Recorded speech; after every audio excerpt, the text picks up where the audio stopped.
बिस्मिल्लाहिर्रहमानिर्रहीम। आप सबका स्वागत है। कोरोना वायरस कोविड-19 से निपटने की राष्ट्रीय टीम की प्रेस कॉन्फ्रेंस में डॉक्टर वलीद अल-मानह, स्वास्थ्य मंत्रालय के under secretary, lieutenant colonel doctor Manaf Al-Qahtani, संक्रमित बीमारियों के सलाहकार पीडीएफ हॉस्पिटल और कोरोना वायरस से निपटने की राष्ट्रीय टीम के सदस्य डॉक्टर जमीला अस-सलमान, संक्रमित बीमारियों के सलाहकार, सलमानिया मेडिकल कॉम्प्लेक्स। हम पुष्टि करना चाहते हैं कि ये प्रेस कॉन्फ्रेंस लाइव है और स्वास्थ्य मंत्रालय की वेबसाइट पर 5 भाषाओं में उपलब्ध है और हमारे साथ जुड़े हैं पत्रकार इलेक्ट्रॉनिक माध्यम के अनुसार। और शुरू करते हैं स्वास्थ्य मंत्रालय के अंडर सेक्रेटरी के साथ। धन्यवाद। आप सबका स्वागत है इस प्रेस कॉन्फ्रेंस में। इसका लक्ष्य है आपको कोविड-19 की अपडेट के बारे में बताना।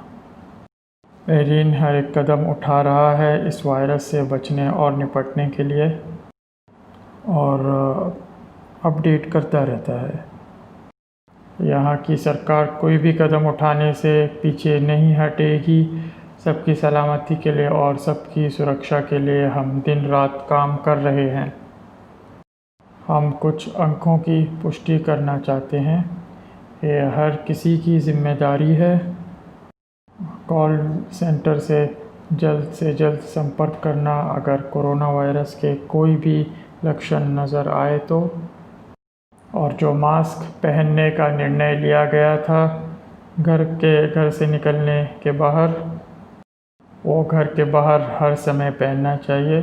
और जैसे विशेष क्षमता की हर एक प्रेस कॉन्फ्रेंस में बात करते हैं, जो हर एक की जिम्मेदारी है वो सब निर्देशों का पालन पूरी तरह करने से होगी। इस वायरस से निपटने के लिए ये हर एक की जिम्मेदारी होगी। अगर किसी को वायरस के लक्षण महसूस हो रहे हैं तो हमसे जल्द से जल्द संपर्क करें। इससे इलाज जल्दी हो जाएगा और लोग ठीक जल्दी होंगे। कोरोना वायरस के कोई भी लक्षण दिखने या महसूस होने पर हमारे साथ 444 पर संपर्क करें ताकि देर न हो जाए और जो हमारी मेडिकल टीम है वो आपकी सहायता करे। इन दिनों जो संख्या बढ़ी है मामलों की, ये इसलिए बढ़ी है कि उन मामलों ने निर्देशों का पालन नहीं किया, एहतियाती कदमों का पालन नहीं किया। इस बार बहरीनियों की संख्या बढ़ गई है।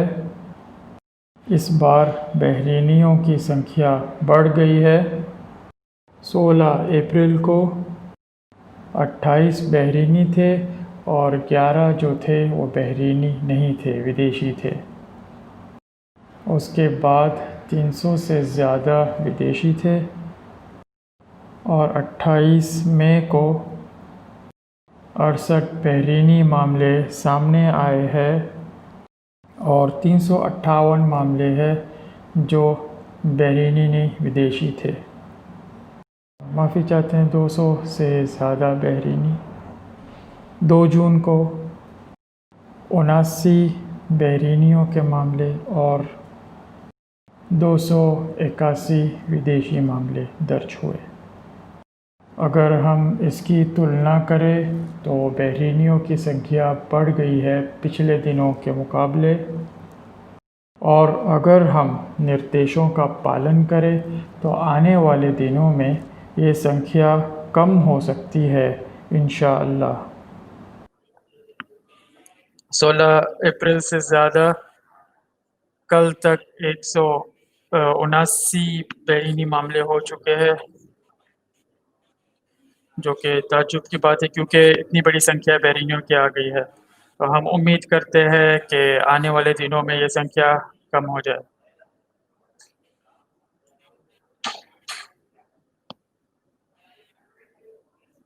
और ये जो संख्या ज़्यादा होने का कारण है लोगों का ईद में जमा होना, रमज़ान में जमा होना फैमिली में। और जो सोशल स्थान है वो खुले हैं लोगों के लिए। लेकिन जो मामले सामने आए हैं, ये परिवार के अंदर जो लोग परिवार के लोग मिले हैं, ये उनके आए हैं, ये बाहर के स्थानों से नहीं आए हैं। और यही सब कारण है इन मामलों के बढ़ने के।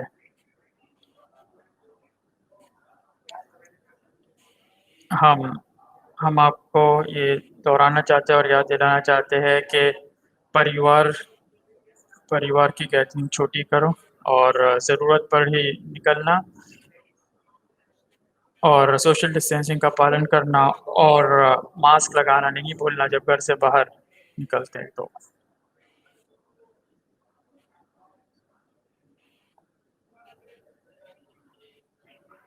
हाथ मिलाना और गले मिलना ये सबसे दूर रहें, उन हालत में भी जब आप परिवार वालों के साथ मिलें।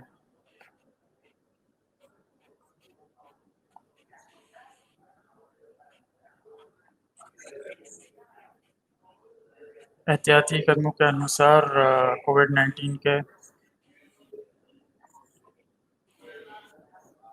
घर के बाहर सब जगह मास्क पहनना ज़रूरी है। चलते हुए भी मास्क पहनना ज़रूरी है, सिर्फ़ ड्राइविंग के वक़्त ड्राइव मास्क पहनना ज़रूरी नहीं है।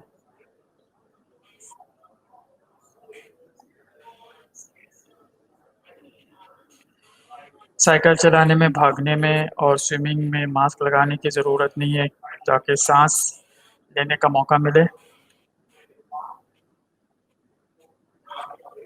जब चलते हैं तो मास्क पहनना ज़रूरी है और सोशल डिस्टेंसिंग रखना नहीं भूलना। बुज़ुर्ग या जिन लोगों को बीमारियाँ हैं, उन पर ज़्यादा खतरा है और हम बुज़ुर्गों से बहुत ज़्यादा मोहब्बत करते हैं और ये उनके परीक्षण पर प्रतिरक्षा पर असर करता है। तो जब हम बुज़ुर्गों से मिलें तो भी मास्क पहन कर ही मिलें। हाथ मिलाने से दूर रहना, गले मिलने से दूर रहना और जो बुज़ुर्ग है और जो उनसे मिल रहा है वो मास्क पहने। ये निर्णय जो अभी-अभी उठे मामले हैं उनकी बिना पर निकाला गया है। 5वाँ अंक, विशेष क्षमता को बढ़ा दिया गया है संगरोध केंद्र में।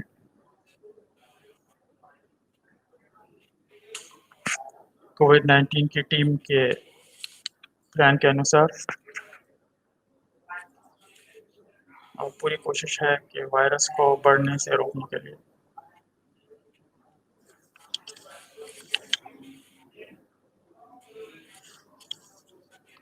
राष्ट्रीय प्रयास का भी इसके अंदर बहुत बड़ा दौर है।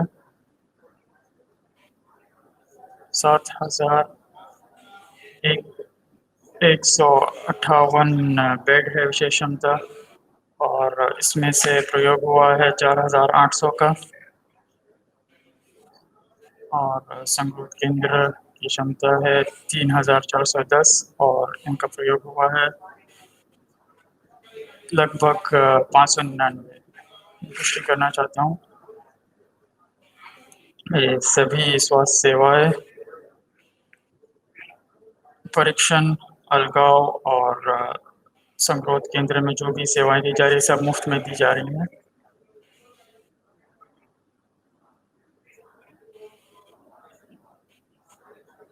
अगर कोई प्राइवेटली ये सेवाएँ प्राप्त करना चाहता है तो ये सेवाएँ उपलब्ध हैं।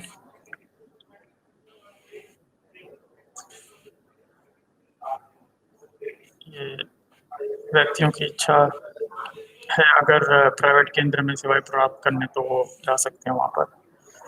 लेकिन जो सरकारी सेवाएँ हैं वो मुफ़्त है। आप सबका धन्यवाद और मैं आप सबको ये बताना चाहता हूँ कि आप सब जो है पहली लाइन के हीरो है, जो ज़िम्मेदार है और जो इस वायरस से लड़ने में हमारी मदद कर सकते हैं। आप सबका धन्यवाद। और हमारे साथ अभी होंगे डॉक्टर मनाफ अल-कहतानी, संक्रमित बीमारियों के सलाहकार पीडीएफ हॉस्पिटल और कोविड-19 टीम के सदस्य। धन्यवाद डॉक्टर वलीद उलमान। बिस्मिल्लाहिर्रहमानिर्रहीम। सबसे पहले जैसे डॉक्टर ने बताया कि हमें सभी निर्देशों का पालन करना चाहिए जो कोविड-19 की टीम के द्वारा जारी किए गए हैं।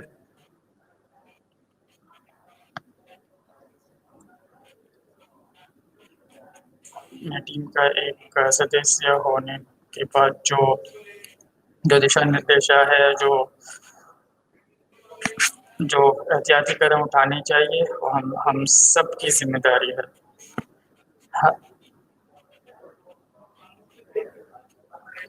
हर एक व्यक्ति की जिम्मेदारी है कि वो हाथ में हाथ डालकर एक साथ खड़े रहे और निर्देशों का पालन करें।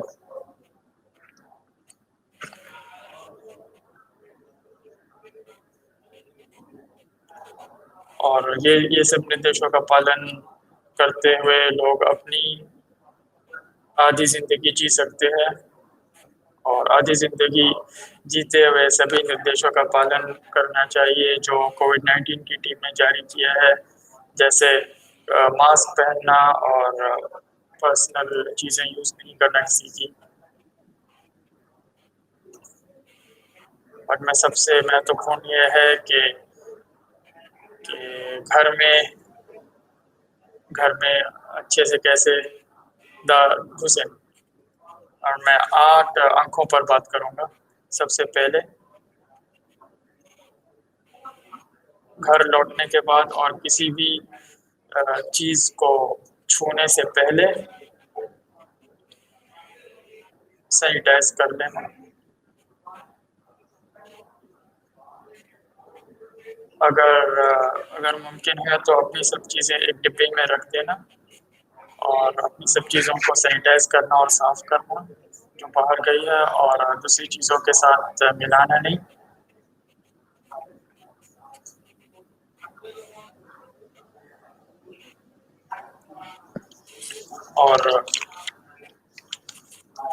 और साफ़ और सैनिटाइज करते हुए हमें इस चीज़ का ख्याल रखना चाहिए कि हम मास्क और ग्लव्स पहनकर साफ़ कर रहे हैं और इसके बाद हाथ धोना है और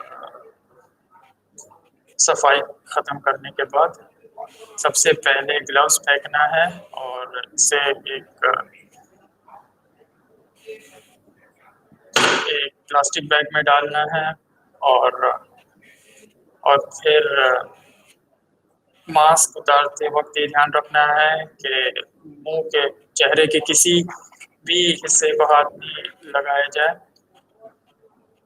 और सबसे अंत में हाथ धोना है 20 सेकंड तक। घर में घुसने के बाद और हाथ धोने के बाद अगर शॉपिंग या काम के लिए बाहर गए हो तो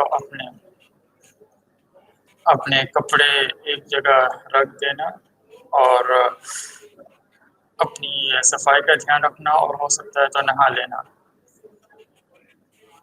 और जो सतह जो छूने में बहुत आती है घर में, जैसे फर्नीचर हो गया, टेबल हो गया, ये सब सैनिटाइज करने का ख्याल रखना।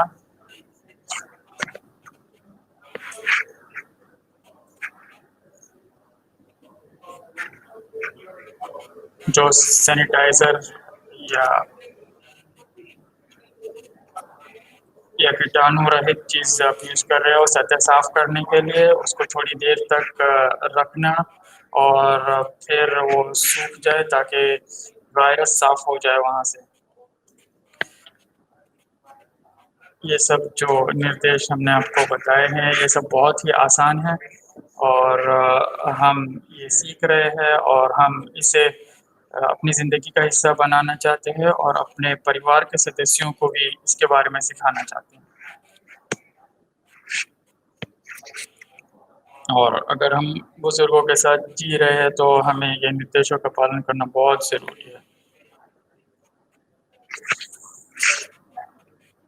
ये इस इस स्तर पर हम जो आपको निर्देश और बताना चाहते थे, उसके बारे में बात की। प्लाज़्मा इलाज के बारे में बात करेंगे। इस इस एक्सपेरिमेंट ये अच्छे से ख़त्म हो गया है और 40 मरीज़ हमारे पास थे और स्पेशलिस्ट के ज़रिए इनके इनके रिज़ल्ट निकल रहे हैं। ये बताने के लिए कि ये कि प्लाज़्मा जो है कितने अच्छे से काम कर सकता है और जैसे ही हमारे पास इसका रिज़ल्ट आता है, हम आपको बताएँगे। अंत में जैसे बताया कि एक नया वायरस है और इस वायरस के साथ बहुत ही अफ़वाहें हैं और मैं ये बताना चाहता हूँ कि आप जो मालूमात लें वो अच्छे सोर्स से लें और एहतियात इलाज से बेहतर है और यही सब चीज़ें हमारी रक्षा और सुरक्षा के लिए हमारी मदद करेगी। अपना ख़्याल रखना और अपने परिवार का ख़्याल रखना, भले आप घर के बाहर हो या घर के अंदर हो, क्योंकि ये हर इनके समाज में रहने वाले हर एक व्यक्ति की ज़िम्मेदारी है और इसी के साथ मैं अंत करना चाहता हूँ और माइक देना चाहता हूँ डॉक्टर जमीला सलमान को। धन्यवाद डॉक्टर सलमान। बिस्मिल्लाहिर्रहमानिर्रहीम। अस्सलाम वालेकुम वरहमतुल्लाहि वबरकातुह। मैं एक बहुत ही महत्वपूर्ण अंक के साथ शुरू करना चाहूँगी। जैसे डॉक्टर वहीद उद्दीन और डॉक्टर मनाफ ने बताया कि ये हर एक व्यक्ति की ज़िम्मेदारी है जो बैरीन की धरती पर है कि वो सब एहतियाती अ, उपायों का और निर्णयों का पालन करें, जो स्वास्थ्य मंत्रालय के द्वारा जारी किए गए हैं।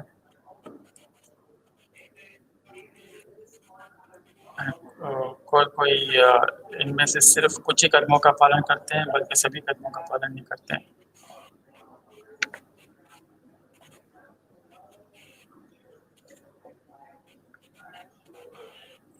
और अगर आप इन सब निर्देशों का पालन करते हैं, तो निवासी और नागरिकों के स्वास्थ्य और सुरक्षा के लिए हम सबकी मदद करेगा। और जो हम टेस्ट कर रहे हैं, परीक्षण के 3,30,000 से ज़्यादा परीक्षण हो चुके हैं और बैरिन सबसे ऊँचे स्तर पर है इन परीक्षण करने में। विशेष क्षमता हमने बढ़ा दी है। सभी केंद्रों में संगरोध हो या अलगाव हो और हम सबका फ़ॉलो-अप कर रहे हैं जो संपर्क में हैं और जो संक्रमित है। ये जो निर्देश है, इनका पालन करने से ही हम कामयाब हुए हैं ठीक लोगों की संख्या बढ़ाने में। जो हमारी जो हमारी मेडिकल सेवाएँ हैं, फ़ॉलो-अप करना संक्रमित लोगों का और संपर्क में आए हुए लोगों का, यही सब कदम उठाने में हम सफल हुए हैं। ठीक हुए हुए लोगों की संख्या बढ़ाने में और सब जानते हैं कि ये नया वायरस है और सभी देश इसके बारे में स्टडी कर रहे हैं और इंशाअल्लाह बैरिन जो है सबसे बेहतर प्रोटोकॉल अपनाया हुआ है। जो मामले हैं जिनको इलाज की ज़रूरत है वो 48 हालें हैं 48 मामले हैं जिनमें से 3 गंभीर है आईसीयू में हैं और इनके लिए सब 24 घंटे इनका ख़्याल रख रहे हैं। सब प्रोटोकॉल का पालन करते हुए। जो स्थिर मामले हैं वो है 4,875 और इनका टोटल है 4,884 जो ठीक हुए हैं। आज तक वो है 7,407 और ये अलगाव और संगरोध केंद्र से निकल चुके हैं।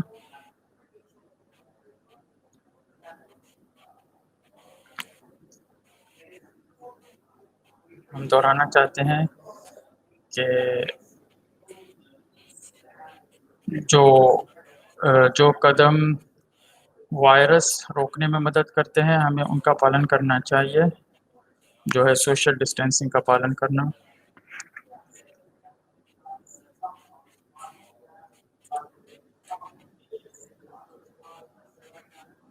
कुछ लोग जो है हमारे साथ हम हमारी बात समझ रहे हैं और वायरस कैसे फैलता है वो भी समझ रहे हैं, और जैसे हमने पुराने कॉन्फ्रेंसों में बताया इसके बारे में, और स्वास्थ्य मंत्रालय की वेबसाइट पे ऐसे बताया गया है कि आप अगर कोई संक्रमित व्यक्ति के पास हो या कोई संक्रमित सतह को छू ले तो इसीलिए हमें 1 से 2 मीटर की दूरी रखना चाहिए। हमें सबका ख्याल रखना चाहिए, भले हमारे परिवार वाले हो, भले उनका स्वास्थ्य अच्छा हो, भले वो बुजुर्ग हो या कोई और दूसरी बीमारी हो। तो ये वायरस जो है बुजुर्गों पर ज़्यादा खतरनाक है। इन सब निर्देशों का पालन सबका एक साथ करना चाहिए, हाथों की से सफाई करना रखना और मास्क पहनना। इस स्थिति में अगर कोई संक्रमित व्यक्ति ने मास्क पहना हुआ है तो वो दूसरे को संक्रमित नहीं करेगा। और अगर कम से कम दूरी 1 मीटर हो व्यक्तियों के बीच में तो दूसरे व्यक्ति संक्रमित होने के चांसेस बहुत कम है, और इंशाल्लाह इसी के साथ हम कामयाब होंगे वायरस को रोकने के लिए। जैसे डॉक्टर वैद ने बताया कि अगर आप कोई भी लक्षण नज़र आए तो 444 पर संपर्क करें, और अगर आप जो है वायरस की पहले स्टेज में हो तो फिर आपका इलाज करना आसान होगा और जो मेडिकल टीम है उसको ज़्यादा परेशानियों का सामना नहीं करना पड़ेगा। तो 444 पर संपर्क करके निर्देशों का पालन करना है। अंत में हम दोहराना चाहते हैं कि जो निर्देश है उनका पालन करें, और हर एक व्यक्ति की ज़िम्मेदारी है, भले ही डॉक्टर है, भले ही विशेष क्षमता है, भले ही टेस्ट हो रहा है, लेकिन हम कामयाब नहीं हो पाएँगे सबकी सहायता के बिना। जैसे डॉक्टर वहीद ने बताया कि जो भी बेहरीन की ज़मीन पर है वो सबकी सहायता से ही हम इस वायरस से निपटने में कामिल हो जाएँगे और इंशाअल्लाह संख्या कम करने में कामयाब होंगे। मैं हदीस से अंत करना चाहती हूँ। धन्यवाद। स्पीकर्स का धन्यवाद। अभी प्रश्नों का समय है जो हमारे साथ पत्रकार जुड़े हुए हैं इलेक्ट्रॉनिक माध्यम के अनुसार। पहला प्रश्न डॉक्टर वहीद के लिए, ऐमन शक्ल की ओर से वतन न्यूज़पेपर।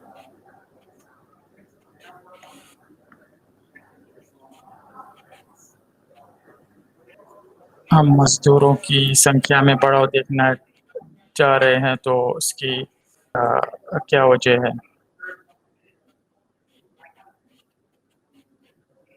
धन्यवाद। जैसे जो संख्या बढ़ी है,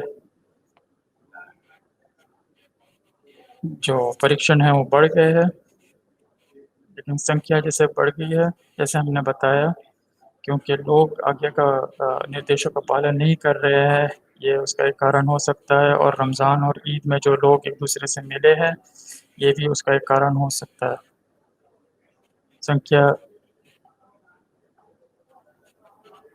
संख्या बढ़ने का कारण ये है कि लोगों ने निर्देशों का पालन नहीं किया और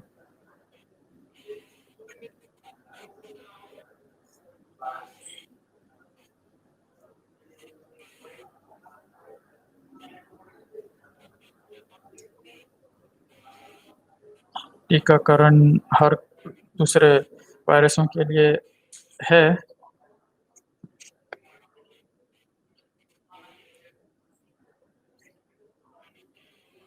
ये वायरस ह्यूमन सिस्टम के अंदर होता है।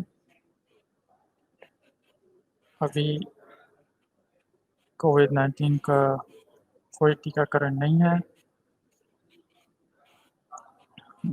जिसे डॉक्टर बनाफ और डॉक्टर जमीला ने बताया कि इसकी बहुत किस्में हैं, जैसे ए, बी और सी, और इसमें 70 से ज़्यादा टाइप है। हमारा ध्यान अभी फ़िलहाल है परीक्षण करने पर और हमारी विशेष क्षमता पर,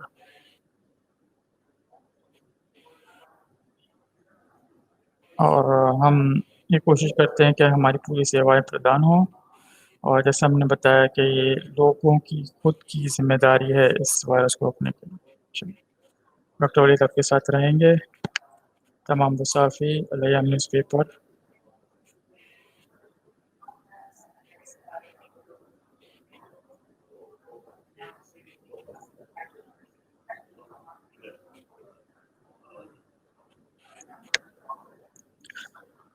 जो संपर्क में लोग हैं, इनमें निवासी मज़दूर और बैरिनी भी शामिल है, तो इसमें क्या फ़र्क है? जो संपर्क लोग हैं वो है, और जो हम बेतरतीब टेस्ट करते हैं वो है, और कुछ संख्याएँ जो है 444 पर संपर्क करने से सामने आई हैं, और कुछ मामले प्राइवेट हॉस्पिटल में ट्रांसफ़र किए गए हैं। जो संपर्क में लोग हैं वो बहरीनी भी है और प्रवासी मज़दूर भी है। जो मज़दूर है उनके मामले जो है वो अ, संपर्क में आए हैं संक्रमित लोगों के साथ, हम उनको संगरोध में या अलगाव में रख चुके हैं। अगर कोई पॉज़िटिव मामला है तो हम जो भी उनके साथ संपर्क किए हुए हैं, हम उन उन सबका संपर्क सबका टेस्ट करते हैं और सबको संगरोध और अलगाव केंद्र में रखते हैं। जो बैरिनी लोग संपर्क में आए हैं वो समाज और घर में रहने की वजह से आए हैं। डॉक्टर मनाफ के लिए प्रश्न मुदर्रुल ममलिकी अल-बिलाद की ओर से।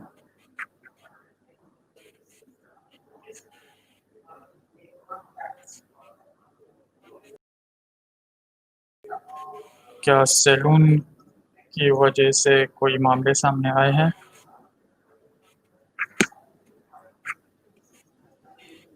जो मामले हैं इनका किसी एक्टिविटी से रिश्ता नहीं है, लेकिन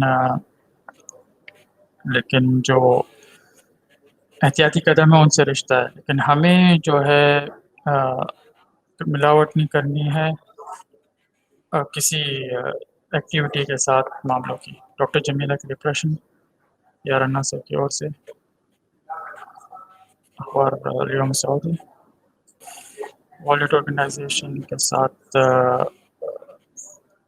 रेडीमेड प्रयोग करने में क्या प्रोटोकॉल है? एक सॉलिडिटी ट्रायल है और एक से ज़्यादा दवा है जो इलाज के लिए यूज़ की जाएगी, और इसकी तुलना होगी उन दवाइयों के साथ जो किसी बीमारी के लिए उपलब्ध हैं। जैसे हमने बताया कि वायरस नया है और कोविड-19 के ऊपर स्टडी चल रही है।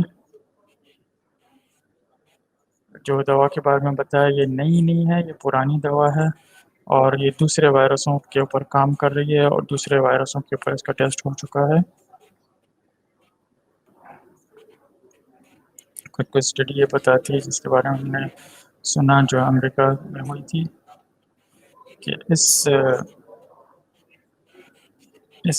दवा का ये फ़ायदा है कि मरीज़ के हॉस्पिटल में होने वाले दिन कम करती है, जैसे फेफड़ों के इन्फेक्शन और जल्दी ठीक हो जाते हैं।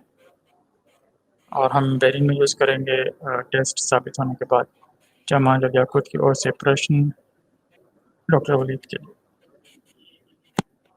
बेरिन ने बताया था कि वो एडवांस कदमों में है कोविड-19 से लड़ने के लिए, तो उसके बारे में क्या कहना चाहेंगे?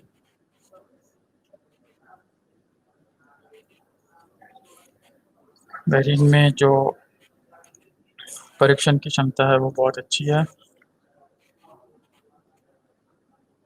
3,30,000 के ऊपर जो है परीक्षण की संख्या बढ़ चुकी है और हम सब जो है ज़रूरी सेवाएँ प्रदान कर रहे हैं और हम इसलिए हमारी विशेष क्षमता के अनुसार नीतियाँ बनाते हैं और संगरोध और अलगाव केंद्र और इलाज की शुरुआत से इलाज के ख़त्म होने तक जो स्पेशलिस्ट लोग हैं वो स्टडी के अनुसार प्रोटोकॉल का पालन करते हैं ताकि जो भी हम प्रोटोकॉल का प्रयोग कर रहे हैं वो लोगों के लिए सुरक्षित हो। हम ऐसी बात नहीं कर रहे हैं, हम जो नतीजे हैं उनके बिना पर बात कर रहे हैं और अल्हम्दुलिल्लाह हमारे पास संख्याएँ बड़ी नहीं हैं और हमारी जो मेडिकल टीम है वो सेवाएँ कर रही है सबकी। अल्हम्दुलिल्लाह हम सबकी सेवाएँ पूरी तरह प्रदान कर रहे हैं।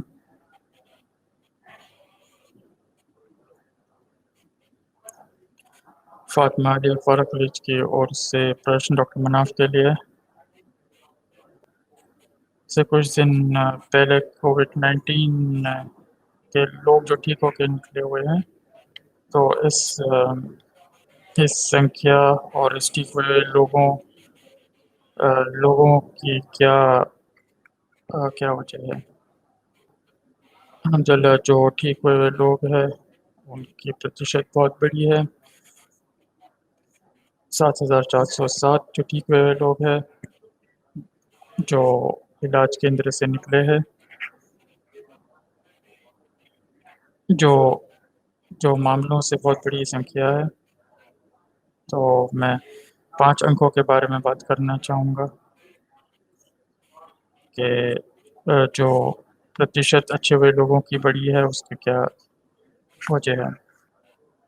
जो एहतियाती कदम हैं, उनको अपडेट किया जाता है हर 2 हफ़्ते में और स्पेशलिस्ट लोगों के साथ मीटिंग होती है और उसके अनुसार हम जो कदम उठाते हैं, हम अपडेट करते रहते हैं उसको और हर हफ़्ते बैठक होती है सब डॉक्टरों के साथ जो अ, जो कोविड-19 के इलाज पर काम करते हैं, हम ज़ूम पर मीटिंग करते हैं।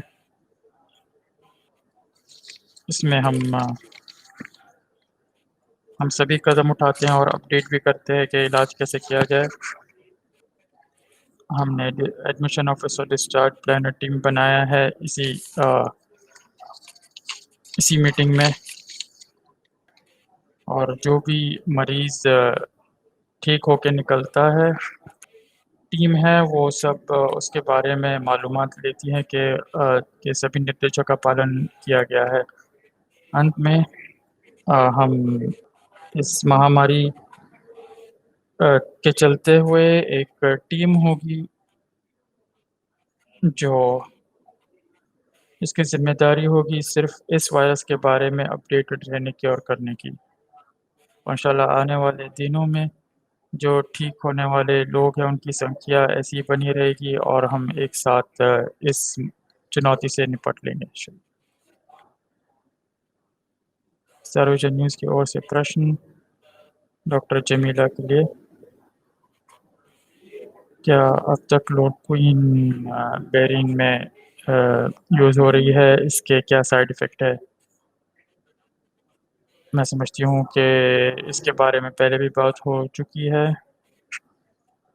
सिर्फ पूरी दुनिया के स्तर पर बात हुई है।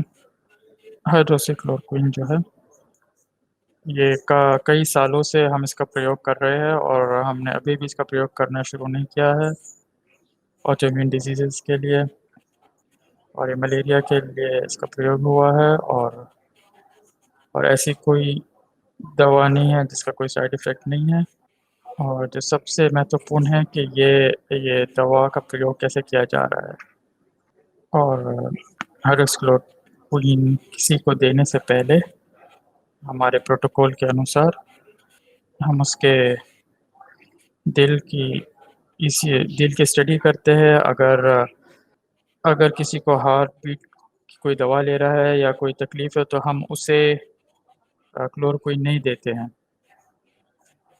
अगर अगर उसके दिल में कोई तकलीफ़ है पहले से तो हम उसको नहीं देते हैं हाइड्रोक्सीक्लोरोक्वीन। और जितने दिन मरीज़ ये दवा ले रहा है हम उसका फ़ॉलो-अप करते हैं।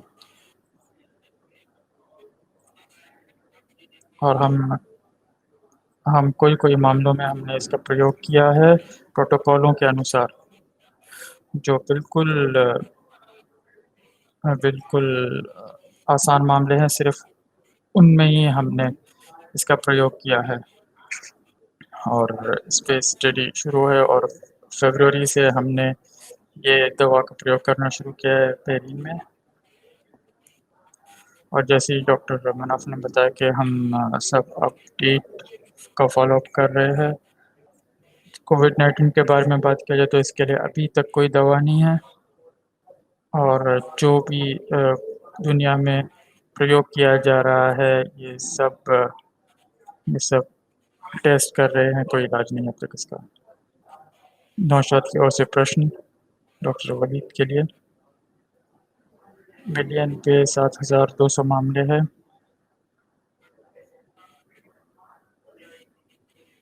क्या पुराने मामलों की तुलना करेंगे तो संख्या बढ़ी हुई है? धन्यवाद प्रश्न के लिए। उन्होंने बताया कि संख्या बढ़ने के कई कारण हैं। निर्देशों का पालन नहीं करना, जैसे उन्होंने बताया कि 1 मिलियन पे 7,200 मैं इसके साथ तुलना नहीं कर सकता। ये पूरी दुनिया का है। तो बेरिन ने 3,30,000 परीक्षण किए हैं। हम दूसरे देशों के साथ तुलना नहीं कर सकते क्योंकि उनके पास 1,000 मामले हैं और उन्होंने परीक्षण उससे काफ़ी कम किए हैं। और जैसे ही अगर हम परीक्षण की विशेष क्षमता बढ़ाएँगे तो मामले भी बढ़ेंगे। तो अगर हम इस नंबर के पेरिन से तुलना करेंगे तो हमारे पास जो है परीक्षण की क्षमता बहुत बड़ी है। तो मैं पेरिन की तुलना दूसरे देशों के साथ नहीं कर सकता क्योंकि मैं उनसे प्रश्न करना चाहूँगा कि उनकी परीक्षण क्षमता क्या है?